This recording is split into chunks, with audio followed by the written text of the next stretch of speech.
Okay, I know what this looks like. It's a Godot logo shooting at a Godot logo. It's ugly, it's boring, and it looks like every other programmer art project on the internet. But honestly, this grey box is the most exciting thing I've coded all year. Because this isn't just a tower, it's a unit. And a specific interaction, the ability to pack up your defenses and move it somewhere else, is exactly how I'm trying to fix the biggest problem in tower defense games. If you saw my last video, you know I have a bit of a grudge against standard tower defense. The biggest problem with those games is the wait. You find the choke point, you place your best tower, you hit start, and then you basically become a spectator.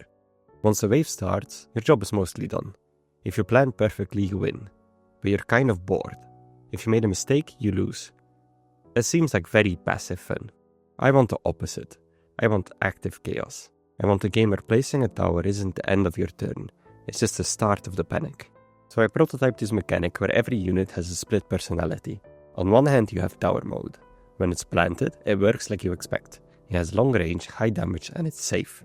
But it's totally stuck. If the enemies change lanes or flank you, this thing is useless. But with one drag and drop, you switch to unit mode. You can uproot it instantly.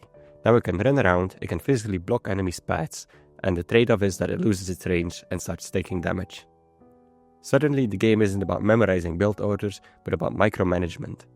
If a wave splits, you have to move. If a boss breaks through your line, you have to physically body block him with your sniper tower while your other units whittle him down. It turns a strategy game into a frantic RTS, which is exactly the vibe I wanted. Now obviously I can't sell a game about grey boxes. I need a team that actually makes sense for this mechanic. I need something that loves to sleep in a tower all day, but turns into a murder machine when it wakes up. So obviously it's cats. It fits the mechanics perfectly. In tower mode they're sleeping, they're recovering health, maybe buffing nearby allies with a purr, but when you wake them up, it's Sumi's time. So that grey box is actually this guy, the samurai.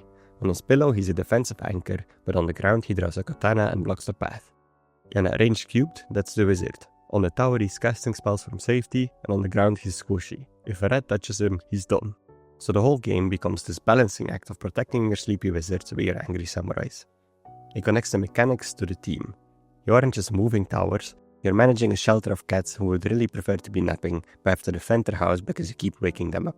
This is exactly why I stick to the grey box rule. If I had started with the art, I would have been too precious about it. I wouldn't have iterated on the movement, speed, or the range. But because I started with the skeleton, I know the fun is real. So the code works, the mechanics are fun, and now comes the hard part. You have to draw about 500 frames of hand draw animation to replace these boxes. If you want to see that happen or watch me suffer through the process, hit subscribe. I've got a lot of work to do.